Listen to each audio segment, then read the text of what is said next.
Bom dia, irmãos. Bom dia.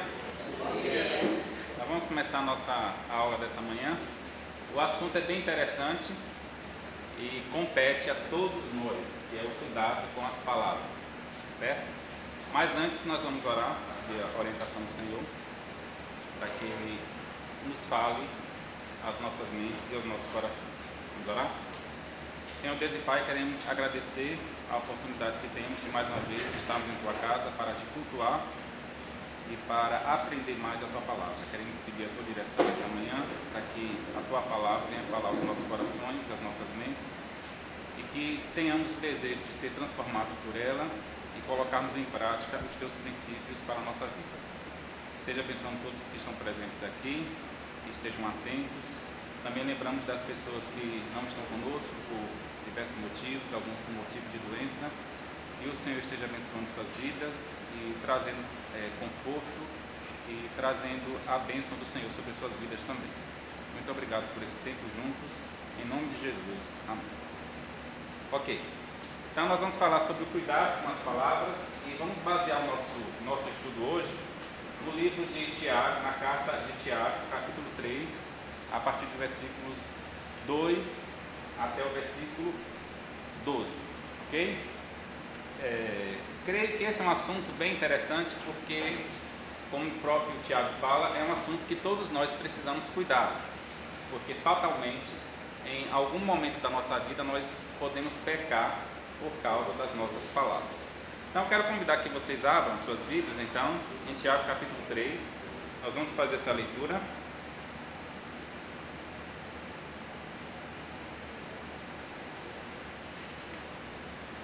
Tiago, capítulo 3, a partir do verso 2.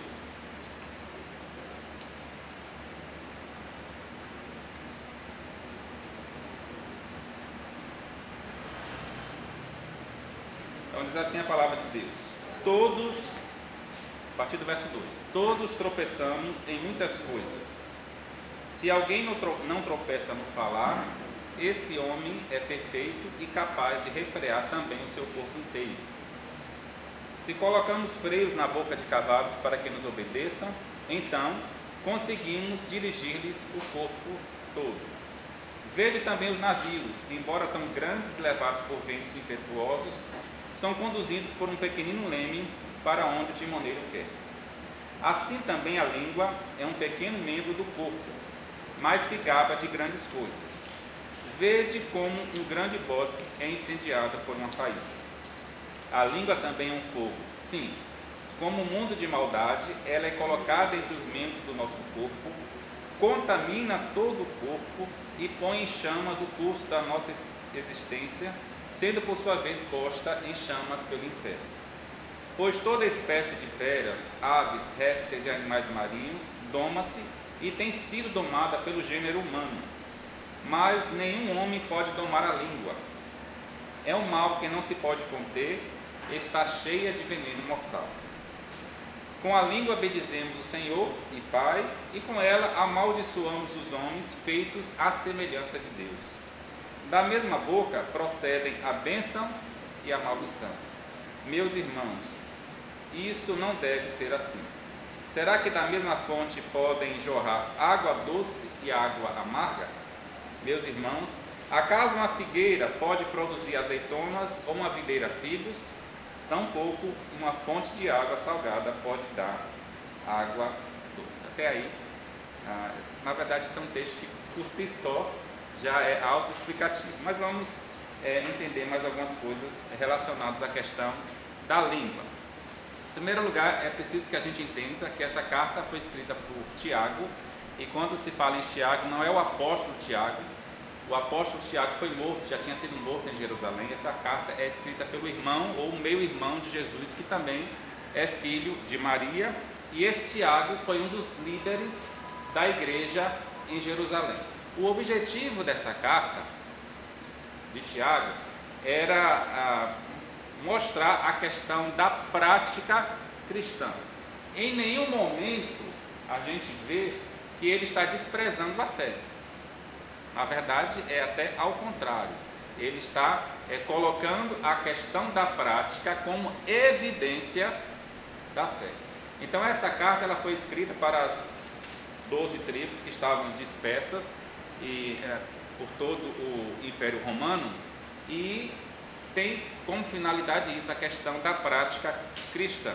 E essa carta ela é conhecida no Novo Testamento como o Provérbios do Novo Testamento. Por quê? Porque justamente trata de assuntos práticos da fé cristã.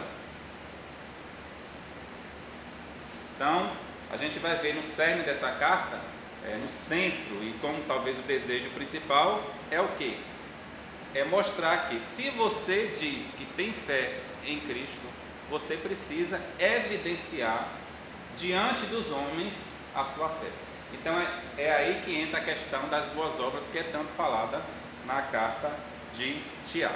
E a gente leu o capítulo 3, mas a gente pode observar que esse assunto da palavra, do cuidado com as palavras, não é só tratado no capítulo 3, mas antes, desde o começo da carta, ele já vem falando da questão do cuidado que nós, como cristãos, como aqueles que cremos em Cristo, precisamos ter com relação à palavra.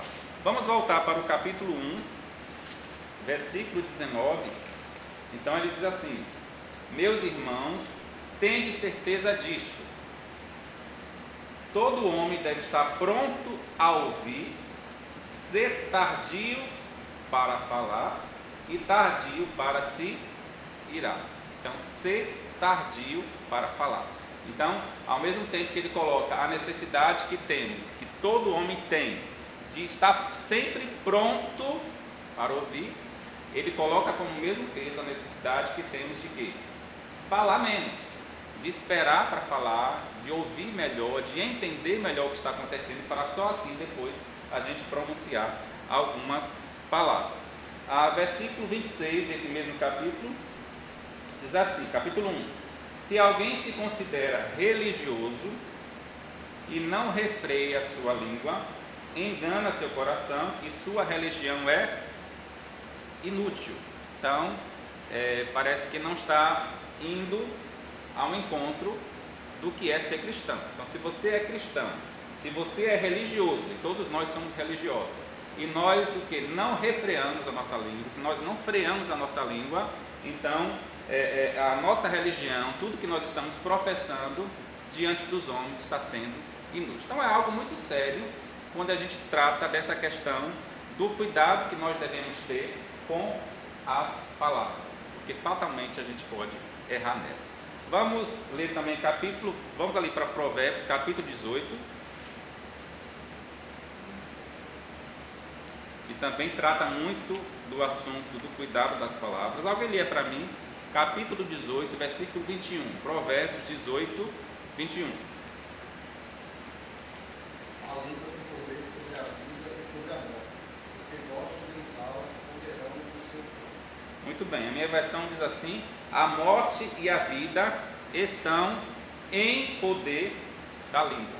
Então, a depender do que nós falamos, nós podemos matar um relacionamento, ou nós podemos viver ou reviver aquele relacionamento. Então, quando a gente fala do cuidado que devemos ter com a língua, a gente está falando diretamente da questão dos relacionamentos pessoais, pai, filho, esposo e esposa, entre irmãos, entre governantes. Então, o poder da morte e da vida estão sobre a nossa língua. Então é algo muito sério que a gente vai pensar um pouco aqui nessa manhã. Muito bem.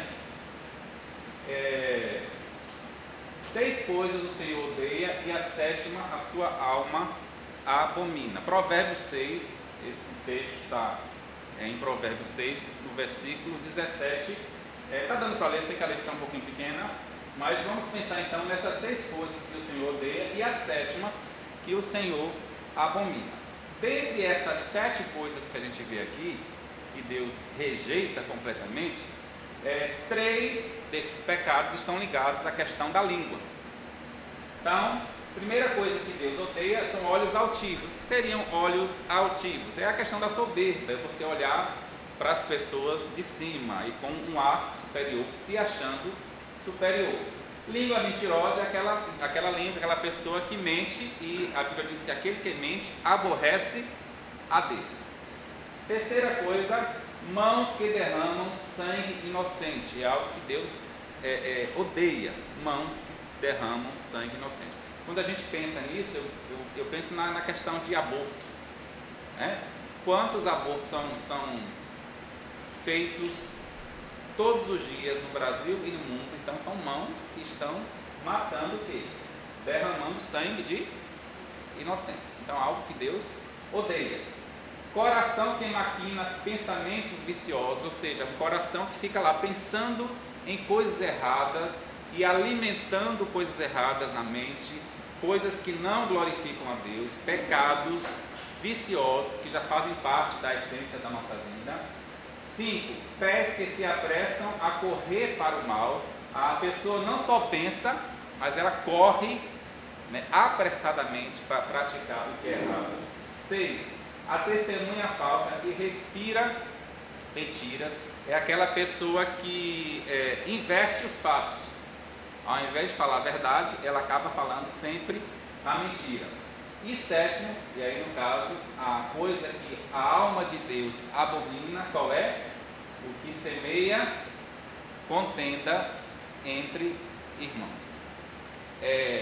Não sei exatamente se para Deus existe aquela escala de pecadinho e pecadão, mas o fato é que esse texto aqui é muito claro que Deus dá muita importância ao pecado daqueles irmãos que causa contenda entre os irmãos. Irmãos, isso é muito sério, porque quando a gente vê, eu que já participo de igreja desde pequeno, já passei por tantas situações, já vi tantas situações de contendas e de causadores de contendas dentro da igreja de Deus, que é muito triste. E a Bíblia diz que Deus abomina aqueles que causam contenda entre os irmãos. Então, é muito triste a gente ver que essa realidade não é só aí fora, mas dentro da igreja a gente percebe claramente que isso pode acontecer. Então, é algo que a gente precisa pensar. Como está a minha língua? Como está o meu tratar com os irmãos no meu dia a dia? Ok, então mediante esse texto que nós lemos de Tiago capítulo 3, de 2 a 12, eu gostaria de compartilhar com vocês as 9 medidas da língua que são apresentadas aqui nesse texto, certo? Primeira medida, a língua ela é colocada como um tropeço, ela pode ser colocada como um tropeço. Vamos voltar, gostaria que vocês voltassem lá para Tiago capítulo 3.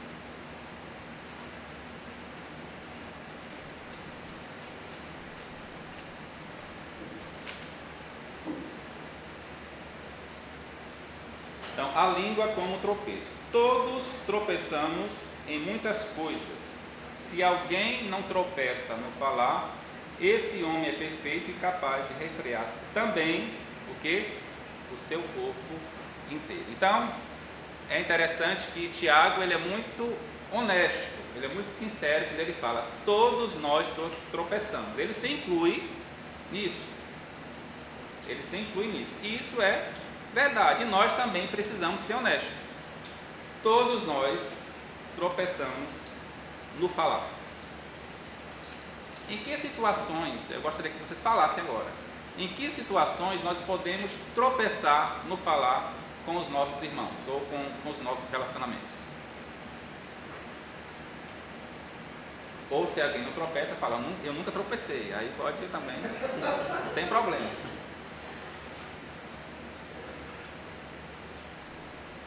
Em que situações nós podemos tropeçar nos nossos relacionamentos em relação ao nosso falar? Não, o que você vai falar? São tantas, né?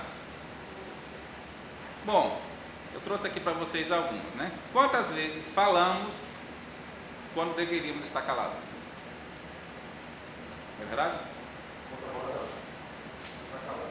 A famosa perdeu Perdeu a grande oportunidade, exatamente. Quantas vezes falamos quando deveríamos estar calados,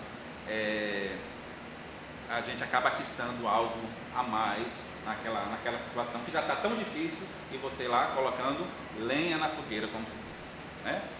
Mas eu acho que o inverso também é interessante. Quantas vezes nós nos calamos quando deveríamos falar? E eu incluí isso aqui porque eu penso que também isso é um tropeço que a gente tem em relação à nossa língua, porque a nossa língua, ela precisa funcionar de alguma forma, funcionar para o bem. Então, quantas vezes nós nos calamos quando deveríamos falar? Claro, com jeito, como a Bíblia diz, com mansidão, mas ainda assim é preciso falar, né? Quantas vezes no nosso falar nós não transmitimos graça? A gente foi tão duro, tão arrogante, sabe, achando que tinha que ser justo daquela forma, que a gente não transmitiu a graça que nós recebemos de Deus naquele relacionamento.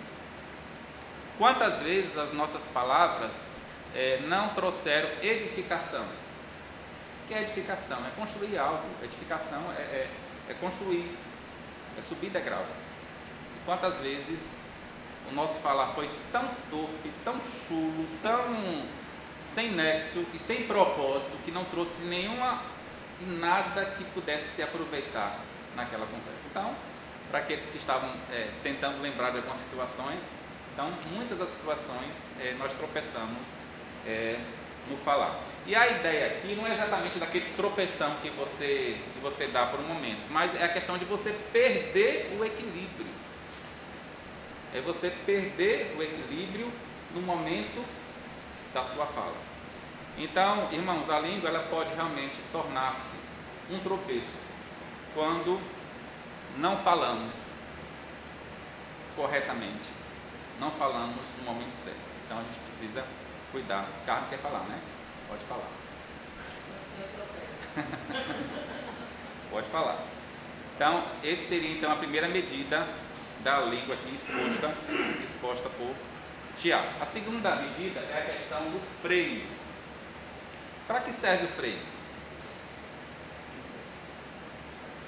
Para frear, né? Para dar uma segurada, né? Para dar uma segurada. Tem motoristas aí que esquecem, né, que tem freio, mas a gente tem no nosso carro. Mas a ideia aqui, a figura que Tiago usa, não é exatamente o freio de um carro, mas é aquele freio que é usado para animais. E é interessante, vamos pensar então na figura do cavalo.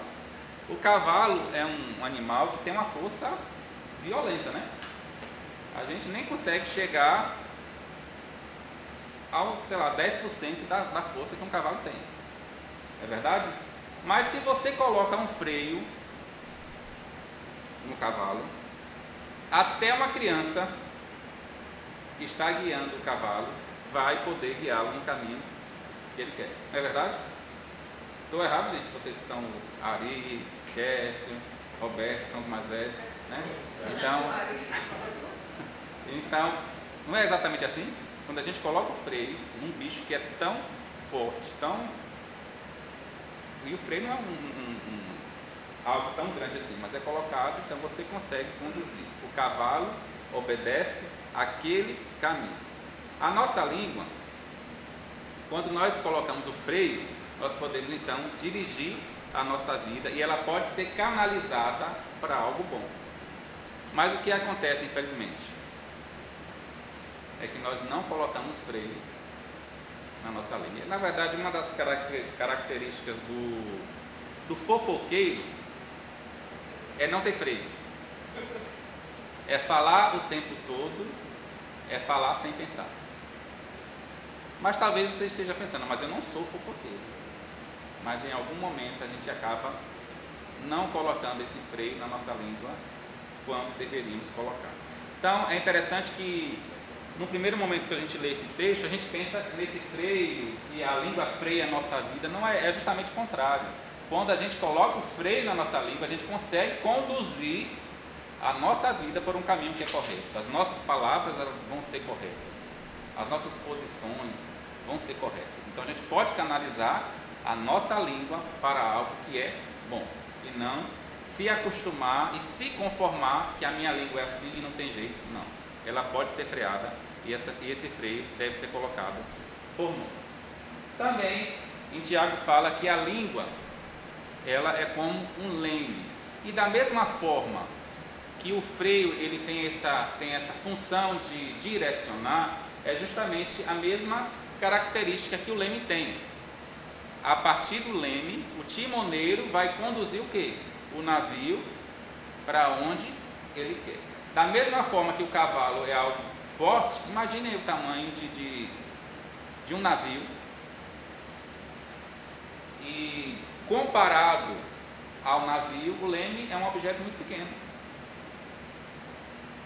Mas é através do leme que vai ser, porque o navio vai ser guiado, vai ser direcionado na direção que eu quero. Então, se eu não conduzo a minha vida, se eu não conduzo a minha língua da maneira correta, uma destruição muito grande pode acontecer. A gente vê exemplos de navios aí que foram naufragados, né? E muitas pessoas morreram. Por quê? Porque perderam, de certa forma, a direção e o leme não foi direcionado para o local correto. Então, podemos direcionar a nossa vida e podemos direcionar a nossa língua. Então, esses dois primeiros que a gente viu aqui, tem justamente essa função de nos fazer entender que nós podemos, porque dominar a nossa língua, certo? Podemos dominar a nossa língua. A gente vai ver mais para frente que ela se torna indomável, mas aí são por outras características, ok? Vou pular aqui. Então, por essas duas comparações, ela prova que grande parte da verdadeira perfeição está na língua e exerce domínio, como ele acabou de dizer, durante toda a vida. Ele compara a língua primeiro a um freio e depois ao leme de um navio. Embora um cavalo seja um animal feroz, ele é revirado à vontade do cavaleiro, porque é impedido. Não menos que a língua pode servir para governar o homem. O mesmo acontece com o leme de um navio, que guia uma grande embarcação e supera a impetuosidade dos ventos. Embora a língua seja um membro pequeno, ela ainda serve muito para regular a vida do homem. E nós podemos, no primeiro momento, dominar a nossa língua. É fácil? É difícil, porque nós temos uma forte tendência a falar, a expressar, e na verdade hoje é muito incentivado isso, né? Não, seja o que você é, fale o que você tem, se você tem direito. Então hoje é muito incentivado esse tipo de coisa. Mas como cristãos, e pensando na prática do cristianismo, que é o ideal aqui de Tiago, a gente precisa frear a nossa língua e cuidar com as nossas palavras, tá? Muito bem, a língua também, ela é comparada a um fogo. Fala.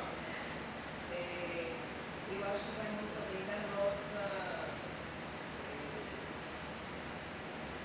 Porque nós estamos na caminhada de aprimorar nosso caráter, nossa personalidade e ficar mais próximo de Cristo, nesse sentido. Mas essa caminhada é árdua. Quando você coloca um freio no cavalo, isso machuca. Sim, exatamente. Machuca. O leme também, ele corta de uma certa forma a água. Então, o freio e o leme são algo que na gente são coisas que machucam. E hoje a tendência, como você frisou, não, você tem que expor, você tem que colocar para fora, ficar com a alma leve. Toda vez que a gente coloca um freio, então a gente é obrigado a engolir, né? E refletir. Exato. E é isso que a gente não quer. É isso que a gente não quer sofrer. Essa dor de eu me calar e pensar, se eu for dizer isso, eu tenho que olhar primeiro para minha vida está como? Assim, assado. Então, esse freio na boca, ele vai machucar e muita gente não quer. Exatamente. Por isso que o uso é tão descartado assim. E é claro que a gente não está dizendo aqui que pecados não devem ser tratados. Se o seu irmão pecou, se o irmão precisa de uma ajuda, você vai chegar, você vai falar, mas com toda a mansidão, humildade, como diz lá em Colossenses. Então, existe um momento de falar. Talvez a primeira coisa que a gente precisa pensar é isso: existe um momento de falar, existe um jeito de falar, E existe a pessoa para falar. Então, são cuidados que a gente tem que ter. Então, a língua também é comparada a um fogo. Na história recente, tanto do Brasil quanto do mundo, a gente tem visto a questão de grandes incêndios. Não só na questão das matas, mas há uns 3, 4 anos atrás tivemos um incêndio no Museu Nacional, no Rio de Janeiro, não foi? Eu acho que em Roma também teve um grande incêndio de um museu ou de um teatro, não lembro exatamente. Então, na França. Então a gente percebe que geralmente começa com o quê? Com uma faísca, com uma fagulha, com algo bem pequeno e pode então se tornar uma grande destruição. Então é justamente essa ideia que Tiago quer trazer, que a língua, apesar de ser pequena e apesar de só pronunciar palavras, essas palavras podem causar grandes destruições de relacionamentos. E eu fiquei pensando na questão de redes sociais hoje. Redes sociais. Como é que está a sua vida? Como é que está a nossa vida em relação às redes sociais? O que é que a gente vê hoje nas redes sociais? Comentários maledicentes. As pessoas se acham no direito de dar opinião sobre qualquer coisa que você posta lá. Não é verdade? Como é que está sendo a gente, nós como crentes, e agora pensando, cada um de nós aqui, como é que nós estamos nos portando em relação a isso? Fake news pode ser um grande erro? Sim, porque a gente está propagando algo que não é verdade. Cancelamentos. Hoje agora existe a moda do cancelamento. Você não gosta de tal coisa, de tal situação que aquela pessoa fez, ou de tal comportamento, que você vai lá e cancela aquela pessoa. Nas redes sociais a gente vê as pessoas induzindo outras a terem opinião sobre elas o tempo todo. E o que acontece com isso? A reputação daquela pessoa vai sendo minada. Vai sendo minada. Então é um cuidado que a gente tem que ter.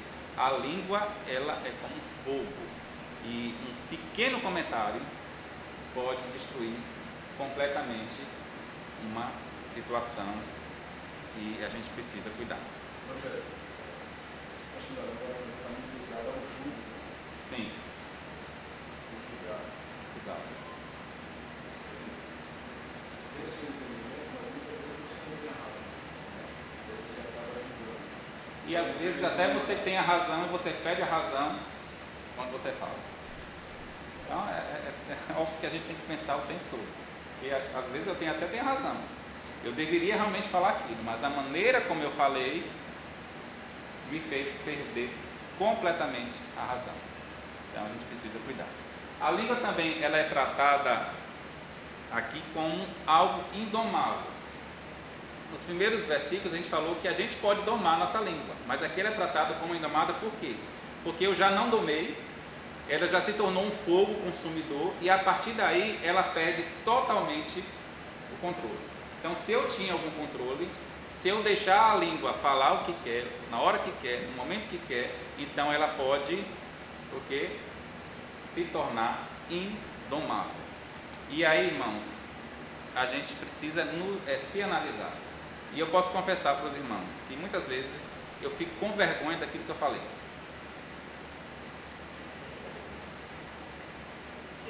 Quem não?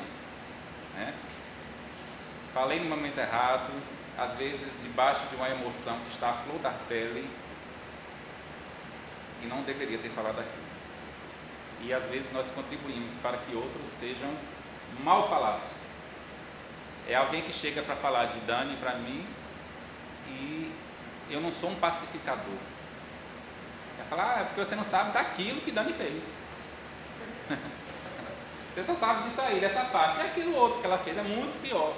Não é assim que muitas vezes nós agimos? E não somos e não praticamos a pacificação. Inclusive, é uma bem-aventurança. Bem-aventurados são os pacificadores. A gente precisa promover a pacificação e não jogar mais lenha na fogueira, porque senão a situação pode realmente se tornar indomável. A Bíblia também fala, em Tiago, que a língua é como um veneno. E a gente pode dizer que ela é pior do que um veneno de cobra, porque o veneno de cobra, pelo menos, foi Deus que colocou aquele veneno ali, né? Mas por que isso? Porque a nossa inclinação para o pecado nos faz destruir os nossos relacionamentos. E vamos pensar na questão das guerras que nós temos hoje. Vamos pensar nas inimizades que existem hoje, nos divórcios que existem hoje. Boa parte disso aí está na questão do que nós falamos, do que se é falado. Então, a língua realmente pode se tornar um grande veneno. Ok? A língua também, Tiago apresenta aqui como algo incoerente. O que é algo incoerente, professora Dani?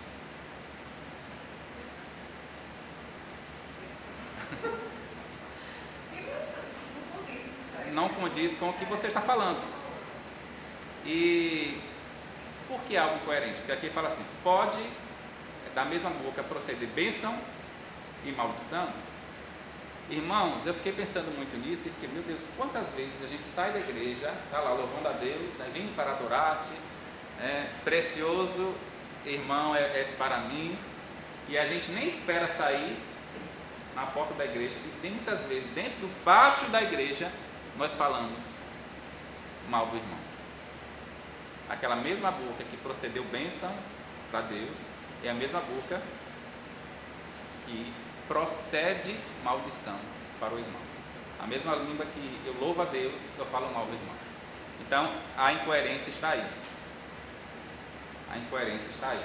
Porque a língua ela precisa ser canalizada para coisas boas, para as coisas de Deus. Muito bem, a Bíblia também fala que a língua é uma fonte.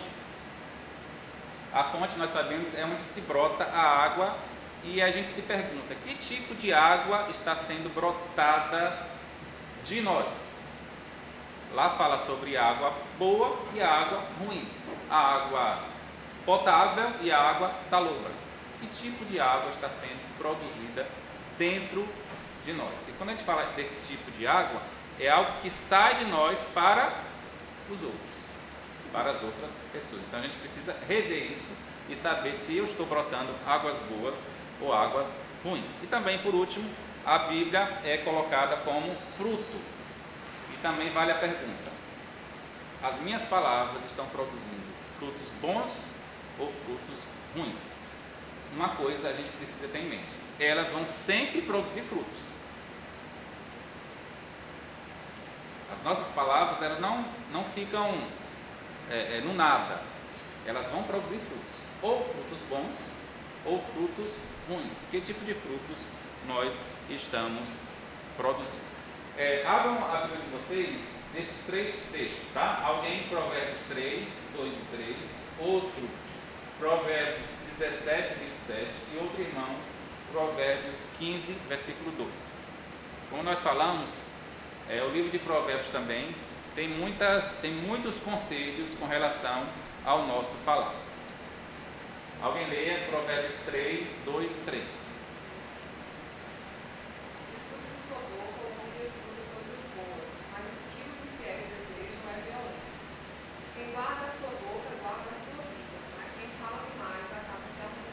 Muito bem. Quem fala demais acaba se arruinando.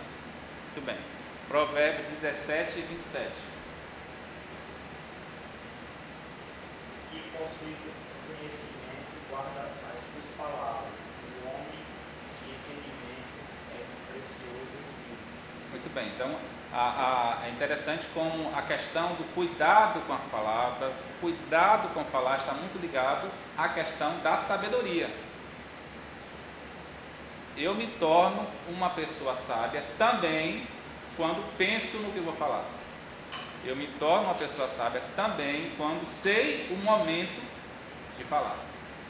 Como diz o texto, né? O que fala muito acaba virando um nécio, um burro, para ser mais claro para nós. Provérbios 15, 2. A língua dos sábios torna o conhecimento agradável, a boca dos insensatos destila idiotice. A boca dos insensatos destila idiotice.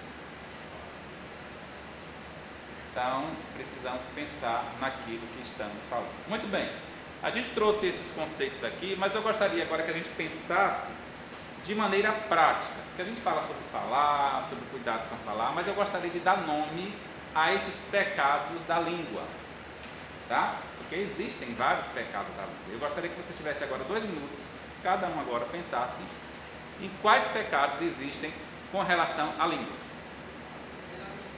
Mentira, o que mais? Orgulho, de certa forma você vai expressar, né? Ira, o que mais? Palavrão, muito bem. Caluniação, difamar. Soberba. Fofoca, muito bem. Fofoca. Mais algum? Eu trouxe aqui uma relação, tem alguns que os irmãos colocaram, outros não estamos, a gente pode colocar na lista depois. Bem, muito bem. É interessante que cada um desses aí que vocês falaram que eu coloquei, eles têm um significado um pouquinho diferente. Todos estão ligados a pecados da língua, tá? Mas tem alguns significados diferentes e que muitas vezes a gente nem sabe qual é o significado e talvez por não saber a gente já cometeu e deixou passar em branco, tá? Vamos pensar nos primeiros 3 aqui. Murmuração. Murmuração é um pecado sério da nossa língua. O que é murmurar? Já... Ficar se lamentando o tempo todo, como se não tivesse contra você. É preciso que a gente diferencie o conceito de murmurar com aquela coisa que você fala baixinho. Porque existe esse conceito também, que você murmurou ali, algo baixinho. Não é exatamente... mas murmurar também significa isso. Então não é exatamente isso. A murmuração geralmente está imbuída de algo de um descontentamento, né? Você está descontente, você está insatisfeito e começa a fazer o quê? Começa a fazer uma queixa, uma lamentação e você de certa forma começa a provar, porque geralmente o murmurador ele não se contenta em ficar para si aquele descontentamento. Ele se acha no direito de passar para os outros. Não estou gostando. Exatamente. A gente está descontente no trabalho e começa a murmurar com os outros. E é muito chato. Se as pessoas são murmuradoras do trabalho, elas não percebem que, regra geral, as pessoas não gostam. Não gostam. Exato. E muito mais Deus não gosta. Sim. Né? Muito mais Deus não gosta. Então a murmuração, ela beira a rebelião. Fica muito próximo ali da rebelião, porque você começa a provocar um motim, né, entre o seu grupo, né, os seus amigos, os mais chegados, e ali vai beirando uma rebelião, e a gente precisa ter muito cuidado com isso. O murmurar do tempo também está Isso. A gente reclama que o tempo está quente demais, que o tempo está frio demais. A gente murmura de tudo. Isso é fato, então a gente precisa cuidar com isso. Tá, fofoca. O que seria uma fofoca? Trouxe aqui um conceito. Eu trouxe aqui um conceito etimológico. A fofoca seria o quê? Fazer afirmações não baseadas em fatos concretos, especulando em relação à vida alheia. Você nem tem certeza, você vai lá e especula. Vou acrescentar aqui. Também é divulgar fatos da vida de outra pessoa sem o consentimento dessas pessoas, independente da sua intenção. Eu gostei muito dessa questão de independente da sua intenção, porque às vezes você vai espiritualizar coisa e você vai, não, eu vou compartilhar com o irmão, para o irmão orar que quer. Tem um site que é fofoca gospel. Aí você chega para... Você chega para Carmen para compartilhar algo a respeito de Quécio, para que Carmen, com toda a boa intenção, para que Carmen ore. Carmen é uma mulher de oração. Isso é fofoca. Se Quécio não sabe disso, se Quécio não autorizou, isso é fofoca. Fala aí. Essa boa intenção é muito suspeita. É. Porque não é. Não é, né? Não tem necessidade, né? Não tem necessidade, mas... Às vezes a fofoca é até uma forma de a gente evitar lidar com a pessoa em si. Por exemplo, estou ofendida com alguém, mas a ofensa foi comigo. Então, eu posso falar, por exemplo, que eu fui ofendida porque foi comigo. Eu estou falando pro outro, comigo. Mas aí eu fico falando para um, para outro e não vou à fonte do problema. Exatamente. E tem gente que faz um pouquinho até mais, digamos, também trazendo a questão da espiritualização. Eu vou conversar com o Tiago porque Dani fez uma coisa que eu não gostei. Gente, isso não é bíblico. Não é bíblico. Você tem que chegar para Dani. Tiago é o pastor da igreja, amém. Mas não é ele que você tem que chegar. Você tem que chegar para a pessoa que lhe ofendeu, que você acha que lhe ofendeu. Então, isso se chama fofoca. Podem ter as melhores intenções ou não, mas continua sendo fofoca, ok? Então vamos cuidar, porque a gente faz isso. A gente compartilha Essa semana chegou coisas, um né? exemplo em casa. Gabi chegou na escola contando que uma colega falou para ele que a outra estava escrevendo uma carta para ele, né? Sabe, fez um... Aí você viu a carta? Você viu a menina escrevendo? Não, Exatamente. Você viu ele? Não, eu não vi, mas ela falou, não interessa. Ela falou, ela deixou de falar. Se você não viu, não... Exatamente. E outra coisa sobre fofoca é que a gente fala muito da pessoa que transmite a mensagem, mas muitas vezes a fofoca chega a gente e a gente não tem a sabedoria de Filtrar. Já que é sobre outra pessoa, Exato. eu prefiro não saber, eu prefiro não falar. Isso é errado. A gente não tem esse comportamento de sair. A gente às vezes até acaba ali se envolvendo e fica hipermítico. Eu tive Escuta e é tardio para falar. Mas eu tive na igreja em Itabuna agora. Eu tive em Itabuna agora e eu fui na igreja, na minha ex-igreja, no domingo, só pela manhã, e eu sentei junto com uma irmã muito querida que cresceu comigo. Irmãos, eu não consegui assistir tudo. Não consegui. Porque ela estava atualizando. Eu falei, Vânia, deixa eu prestar atenção na mensagem. Não, mulher, eu não sei o que, né? E ela, você não conhece? E ela contando assim, sabe? Contando toda a história. Então é muito interessante isso, né? Que a gente sente o desejo de contar. Com boa até intenção. Ou não. Né? Quer você falar? Passou, né? Tem uma frase nesse caso que se você vai falar mal de alguém, você não fala. Se for para falar bem, você ainda avalia se vai trazer outro fruto bom, se não for também ficar lá. Fica lá. Você avalia várias vezes antes de falar com a pessoa, ainda que seja de bem. Uhum. Mas realmente frear a língua É uma arte, na verdade. Ofensa ou injúria. O que seria ofensa ou injúria?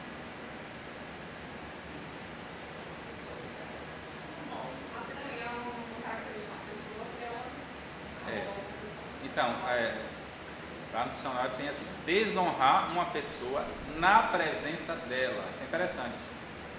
A injúria, a pessoa está presente e diante de todos. Então, cuidado, esposas e maridos. Né? E às vezes você está cometendo uma injúria com o seu cônjuge, às vezes fazendo um comentáriozinho. Desonrar uma pessoa na presença dela e diante de todos. A injúria, né? Seria a ofensa ou injúria. Então, a pessoa está presente. Você lá está desonrando, às vezes até na graça, né? Naquela piadinha que tem um fundinho de verdade e ela tome a injúria. Então, pecados também da palavra. Difamação. O que seria difamação? Exatamente, é falar de uma pessoa de maneira injusta pelas costas. Então a pessoa não está, então vou aproveitar para falar de Quécio, de Carmen, que eles não estão aqui e estão me batendo. Fala. Eu acho que difamação não precisa ser só pelas costas. Mas E essa difamação, ela fala sobre algo que não é real. sim. Ela Seria de maneira injusta, né? É uma mentira que foi feita. Isso. Então, a difamação é falar de uma pessoa de maneira injusta. Então, não aconteceu aquilo. E você vai lá e fala daquela pessoa, digamos assim, preferencialmente pelas costas. Diferente da maledicência, que é a próxima. O que é maledicência? É dizer a verdade sobre alguns pelas costas. Você vai dizer a verdade, mas pelas costas. E aí aqui acrescenta: verdades que não tem necessidade alguma da outra pessoa conhecer. Esses pecados eles se encontram, né? Por exemplo, uma maledicência Sim. próximo da fofoca. Isso, por exemplo. exato. É porque às vezes a gente faz aquilo achando que não está cometendo o pecado, mas eu estou difamando, eu estou sendo maledicência. Estou falando algo verdadeiro de Roberto, mas Roberto não sabe o que eu estou falando. Estou falando pelas costas de Roberto, então isso é maledicência. Falando mal, né? Estou falando uma verdade, mas que não tem necessidade nenhuma de alguém saber. Então isso é maledicência. O que seria a calúnia?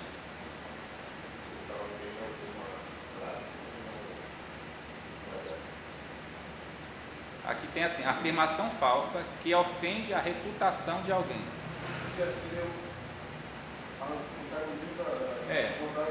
Exato. Seria uma afirmação infundada. Então seria uma calúnia. Aquela famosa, você cria uma história do nada Na realidade, sobre aquela pessoa. Todas Todas elas estão próximas. No direito a gente não consegue, quando há um crime de difamação, junto com ele é um crime de calúnia. Sim. Calúnia e difamação. Exatamente. Ele não consegue Separar, né? Exato. Essas são as três figuras que estão lá juntas, né? Calúnia E difamação. Ok. São coisas que estão atreladas. Trouxe mais dois aqui. Bajulação. Poxa, É um pecado das palavras? Sim. O que é uma bajulação? É o famoso babaú. Corta essa parte aí. Essa não pode entrar aqui. Na edição, Pedro, por favor, corta essa parte, né? Não, o pior é que o bajulado geralmente não gosta. Exatamente. Ele sabe que está sendo bajulado. Eu só conheci uma pessoa até hoje que a gente fazia por gozação.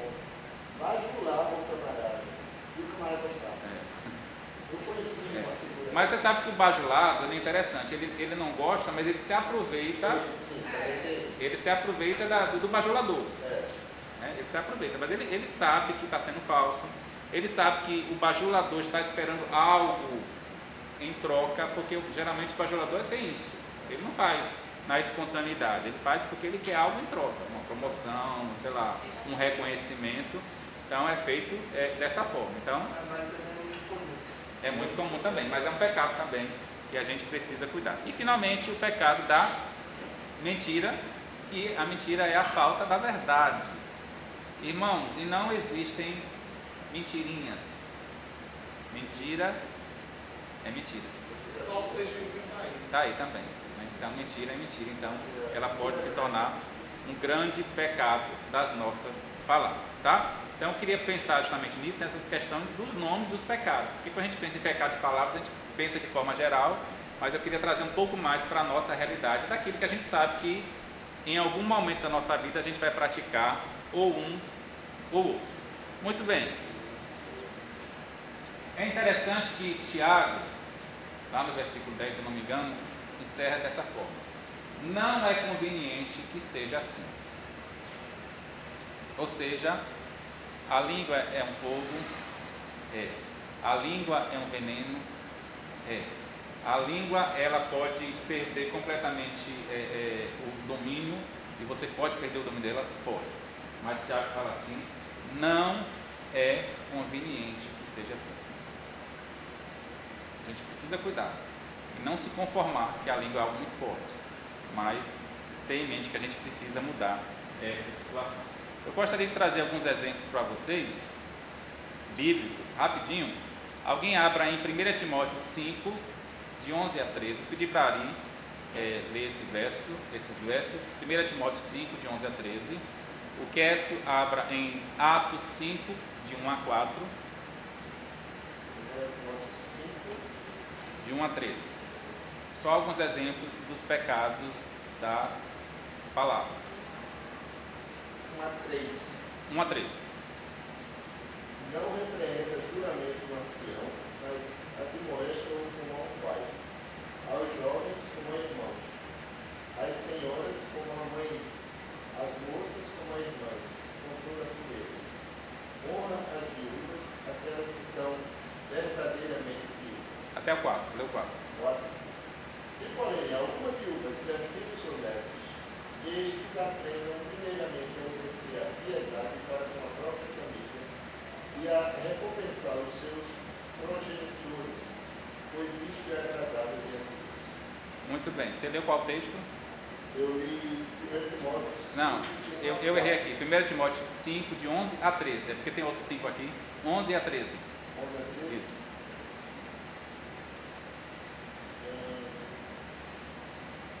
Rejeita as viúvas mais jovens, quando seus desejos se afastam do Cristo, querem casar-se, tornando-se censuráveis por terem rompido o seu primeiro compromisso. Além disso, aprendam a viver ociosas, correndo de casa em casa, não somente a lição dos ocupados, mas também bisbilhoteiros, indiscretos, falando que não devem. Muito bem. Então, que a gente vê que existia uma realidade ali, de que essas viúvas aí, em certo momento, viravam fofoqueiras. Então é um cuidado que, claro que quando ele fala das viúvas, ele está se estendendo a todos nós, né? A gente precisa ter cuidado para não ficar de casa em casa, sendo como bisbilhoteiros da vida alheia. Quer ficou com qual? 1 a 4. Um homem chamado Ananias, juntamente com Safira, sua mulher, também vendeu uma propriedade. Ele reteve parte do dinheiro para si, sabendo disto também sua mulher. E o restante levou e colocou aos pés dos apóstolos. Então perguntou Pedro: Ananias, como você permitiu que Satanás enchesse o seu coração a ponto de você mentir ao Espírito Santo e guardar para si uma parte do dinheiro que recebeu na propriedade? Ela não lhe pertencia e depois de vendida o dinheiro não estava em seu poder. O que o levou a pensar em fazer tal coisa? Você não mentiu aos homens, mas sim a Deus. Muito bem, qual o pecado aí? O pecado da mentira. Me parece que nesse texto ele nem verbalizou a mentira. Talvez ele só levou lá a oferta e não falou nada. Mas ainda assim era o pecado da mentira, e mais certo que não estava mentindo só para os homens, mas estava mentindo para Deus. Existem outros dois textos aqui, mas são textos maiores. Um lá em Êxodo que fala da murmuração do povo de Israel, que é muito comum. E quando a gente fala de murmuração, a gente já remete lá àquela fase da libertação ali do povo do Egito, que mesmo vendo tanto poder de Deus, tanta ação de Deus em prol do seu povo, o povo ainda assim murmura contra Deus. E também tem um texto lá em 1 Samuel capítulo 22, de 1 a 23, que eu aconselho os irmãos lerem em casa esse texto, que fala sobre a fofoca, né? O que acontece ali? Naquela situação de que Saul estava perseguindo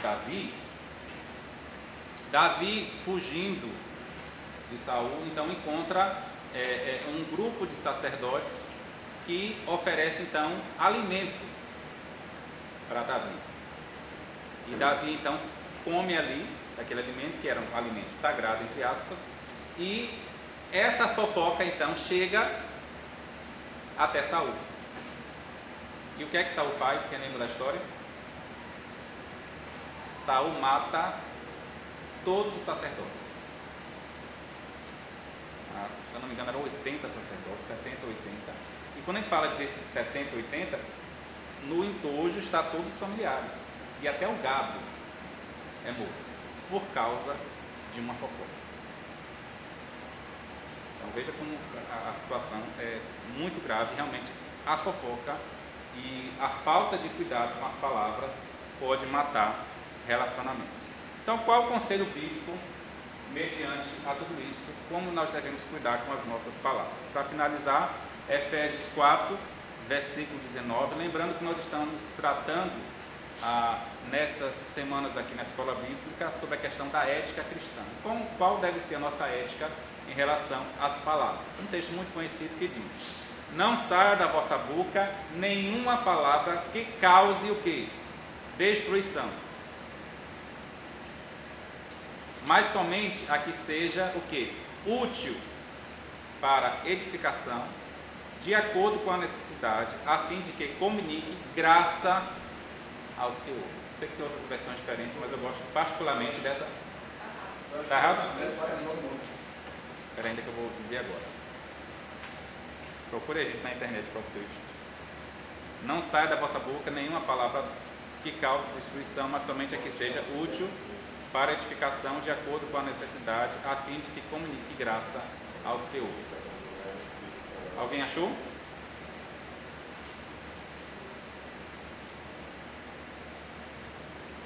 (29). 29? Então Efésios 4, 29. Não saia da vossa boca nenhuma palavra que cause destruição, mas somente a que seja útil para edificação, de acordo com a necessidade, a fim de que comunique graça aos que ouvem. Então que Deus nos ajude a termos cuidado com aquilo que falamos, para que realmente as nossas palavras possam construir algo de bom na vida dos nossos irmãos. Amém? Então vamos orar mais uma vez. Então qualquer irmão voluntariamente pode orar, encerrando esse tempo do Escola Bíblica. Pai amado, nós te agradecemos pela tua palavra, Senhor. Obrigado pelo ensinamento. Obrigado pelo cuidado que tu tens para a nossa vida, pela formação do nosso caráter. Nos concede a graça, Senhor, de estar junto a nós durante toda a semana e que nós sejamos exemplos, Senhor, para todas as pessoas que nós conhecemos. Jesus, que te agradecemos. Amém. Então bom domingo, até daqui a pouco, 6h30.